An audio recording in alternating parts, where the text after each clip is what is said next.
Hostel वाला भूत। हमारे गांव के पास ही एक स्नातकोत्तर महाविद्यालय है। इसकी गणना एक बहुत ही अच्छे शिक्षण संस्थान के रूप में होती है।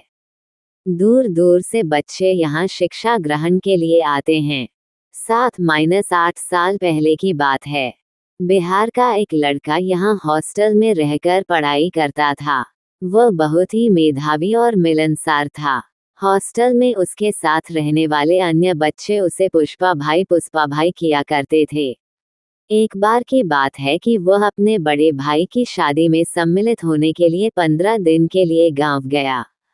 हॉस्टल के अन्य बच्चों ने उससे कहा कि पुष्पा भाई जल्दी ही वापस आ जाएगा। 15 दिन के बाद वह लड़का फिर से आकर हॉस्टल में रहने लगा, लेकिन अब वह अपने दोस्तों से कम बात करता था। यहाँ तक कि वह उनके साथ खाना भी नहीं खाता था और कहता था कि बाद में खा लूंगा। अब वह पढ़ने में भी कम रुचि लेता था। जब उसके साथ वाले बच्चे उससे कुछ बात करना चाहते थे तो वह टाल जाता था। वह दिन भर पता नहीं कहाँ रहता था और रात को केवल सोने के लिए हॉस्टल में आता था।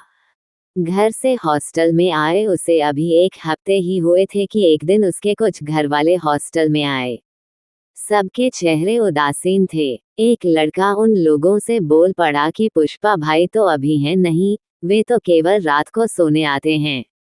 उस लड़के की बात सुनकर पुष्पा भाई के घर वाले फफक कर रो पड़े और बोले वह रात को भी कैसे आ सकता है, हम लोग तो उसका सामान लेने आए हैं।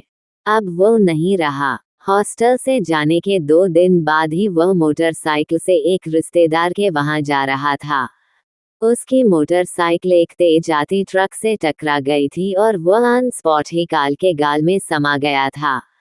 इतना कहकर वे लोग और तेज रोने लगे।